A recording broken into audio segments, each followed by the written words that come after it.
ஒரு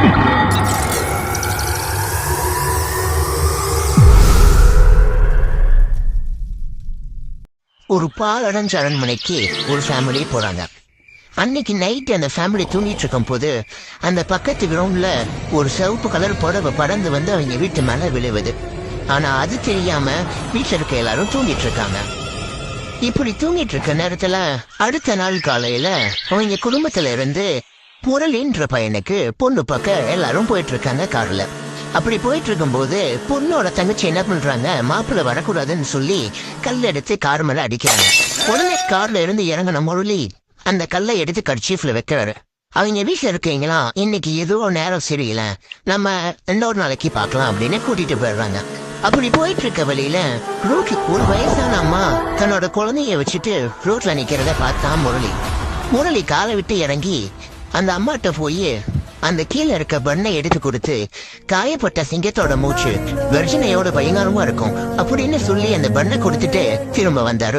இதெல்லாம் ஒரு பக்கம் நடக்கையில தயாரான ரஜினி முருகனும் ஒரு ஹோட்டலுக்கு போறாங்க. அங்க ஹோட்டல்ல போய் உள்ள தயாரான ரஜினி முருகனும் பேசிட்டு இருக்காங்க. அப்ப கொஞ்ச நேரம் கழிச்சு ரஜினி முருகன் ஜன்னல் வெளியே வந்து நிற்கும் போது ஒரு காலி இடம் அவர் கண்ணுக்கு படுது.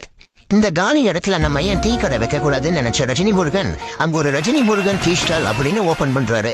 இந்த விஷயத்தை தெரிஞ்சுக்கிட்ட காஞ்சனா நம்ம இடத்துல யாரோட டீ ஸ்டால் வைக்கிறான்னு சொல்லி அவனை கொல்ல காஞ்சனா ஓடி வராங்க. ரஜினி முருகனை பார்த்து காஞ்சனா தட்டி கேட்டவுடனே ரஜினி முருகன் கத்தியை எடுத்து காஞ்சனா முதுகுலையே குத்திடுறாங்க. சம்பவ இடத்துலயே காஞ்சனா துடிக்க உயிரை விட்டுறாங்க. அப்ப ரஜினி முருகன் என்ன பண்றாரு, யாருக்கும் தெரியாம அந்த காஞ்சனாவோட உடம்ப அந்த கிரவுண்டுக்குள்ளேயே போச்சு வச்சிடுறாரு. இதெல்லாம் ஒரு பக்கம் இருக்க ரஜினி முருகன் டீ ஸ்டால் வச்சது தயாளனுக்கு பிடிக்கல. சரி தயாளன் நம்ம ஏதாவது ஒரு வேலைக்கு போனோம்னு சொல்லிட்டு ஒரு ஸ்கூல்ல போய் சாரா சேர்றாரு.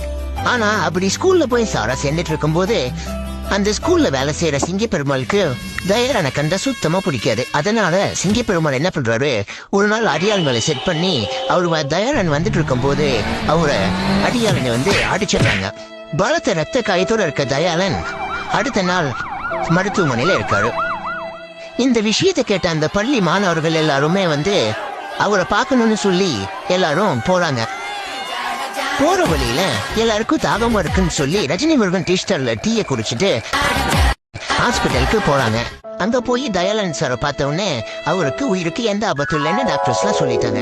சரின்னு தயாளனை ஒன்று போய் பார்க்கும்போது தயாளன் சொல்றாரு, உங்களுக்கு எக்ஸாம் வந்துடுச்சு, நீங்க போய் படிங்க அப்படின்னு சொல்றாரு. சரின்னு தயாளன் சார் சொன்னதை கேட்டு மாணவர்கள் எல்லாருமே ஸ்கூல்ல போய் எல்லாருமே படிக்க ஆரம்பிக்கிறாங்க. அப்படி கஷ்டப்பட்டு படிச்சு எக்ஸாம் எழுதி தன்னோட பள்ளியை முதலிடத்துக்கு கொண்டு வந்துடுறாங்க.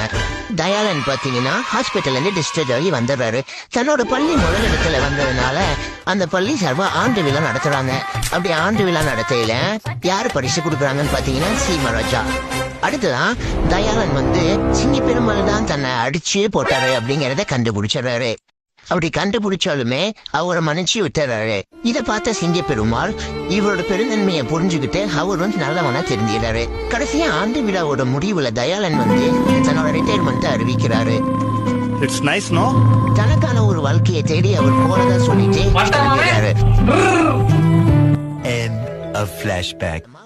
முரளி கார் மேல கல்லெடுத்து அடிச்சதை நினைச்சு செல்வி வருத்தப்பட்டாங்க. நம்ம தான் கல்லெடுத்து அடிச்சோன்னு சொல்லி மன்னிப்பு கேட்க போறாங்க. போற வழியில ரஜினி முருகன் டீ ஸ்டால்ல டீ குடிக்கிறாங்க. அப்படி டீ குடிக்கும் போது 2 சொட்டு கீழே அந்த கிரவுண்ட்ல ஊத்திடுது. அந்த சூடான டீ அந்த கிரவுண்டுக்குள்ள போய் புதைச்சி வச்ச காஞ்சனா மேல போய் படுது. அப்போ அந்த காஞ்சனாவோட ஆவி செல்வியோடம்புல போந்துருது. ஆனா ரஜினி முருகனை கொல்றதுக்கு காஞ்சனாக்கு சக்தி இல்ல. அதனால ரஜினி முருகனை எதுவும் பண்ணல. டீயை குடிச்சிட்டு செல்வி முரளி வீட்டுக்குள்ள போறாங்க. செல்வி முரளியை பத்தி எல்லா உண்மையும் சொல்றாங்க. அப்படி சொல்லிட்டு இருக்கும் போது மாடியில இருந்து முரளியோட அப்பா கீழே இறங்கி வராரு. இப்போ முரளியோட அப்பா யாருன்னு பார்த்தோன்னா தயாளன் தான். தயாளன் எல்லா உண்மையும் செல்வி சொல்றாங்க. உண்மையை சொன்ன செல்விய முரளிக்கு பிடிச்சு போயிருது.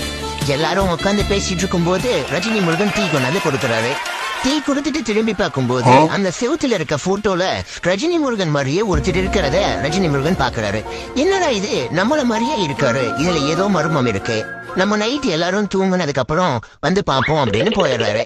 அன்னைக்கு நைட் ரஜினி முருகன் எல்லாரும் தூங்குனதுக்கு அப்புறம் யாருக்கும் தெரியாம வீட்டுக்குள்ள போறாரு. மேல மாடிக்கு போனா அங்க ஒரு ரூம் பூட்டி இருக்கிறத பாக்குறாரு.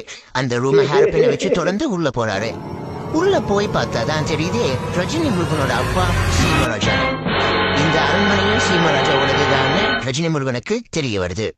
என்னடா இது ஏதோ சத்தம் கேக்குதே அப்படின்னு தயாளன் போய் பாக்குறாரு. பார்த்தா ரஜினி முருகன் எல்லா உண்மையும் தயாளன் தான் சொல்றாரு. இந்த அரண்மனையே என்னோடதுதான் அப்படின்னு சொல்றாரு. இதை கேட்ட தயாளன் மனசொடைஞ்சு போய் நான் அரண்மனையை விட்டே போறேன்னு சொல்றாரு. ஆனா ரஜினி முருகன் தன்னோட பெருந்தன்மையான மனசுனால தயாளனையே இந்த அரண்மனையிலே இருக்க சொல்றாரு. ரஜினி முருகனும் தயாளனும் பேசிட்டு இருக்கும் போது திடீர்னு பார்த்தா ஒரு சத்தம் கேக்குதுன்னு 2 பேரும் கீழே வந்து பாக்குறாங்க. பார்த்தா செல்வி. தயாளன் கேக்குறாரு, செல்வி நீ இங்க என்ன பண்ற அப்படின்னு கேக்குறாரு. அதுக்கு செல்வி நான் செல்வி இல்ல காஞ்சனா அப்படின்னு சொல்றாங்க. இதை கேட்டோன்னு ரஜினி முருகன் பழச நினைச்சு பாக்குறாரு. இப்ப ஏதோ சத்தம் கேக்குதுன்னு முரளி வெளியே வராரு. நான் இருக்க வரைக்கும் உன்னால ரஜினி முருகனை கொல்ல முடியாதுன்னு தயாளன் சொல்றாரு. முரளி கார்ல ரஜினி முருகனை கூட்டிட்டு இங்கிருந்து போன தயாளன் சொல்றாரு. முரளி ரஜினி முருகனை கூட்டிட்டு கார்ல போயிட்டு இருக்காரு. பின்னாடியே காஞ்சனாவும் இதை துரத்திட்டு போறாங்க. இந்த பக்கம் தயாளன் சக்திவாய்ந்த சுவாமியாரை கூட்டிட்டு காஞ்சனாவை புதைச்சு வச்ச கிரவுண்டுக்கு கூட்டிட்டு வராரு. அந்த காஞ்சனாவோட உடம்பு தூண்டி எடுத்து காஞ்சனாவை கட்டுப்படுத்துறாங்க. ஆனா இந்த பக்கம் காஞ்சனாவிங்களை விடாம துரத்திட்டே போகுது.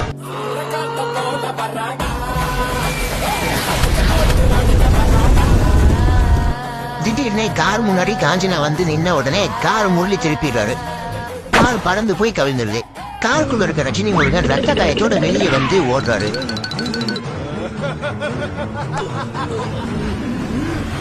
அங்க இருக்க நரசிம்ம கோயிலுக்குள்ள ரஜினி முருகன் போயிடுறாரு.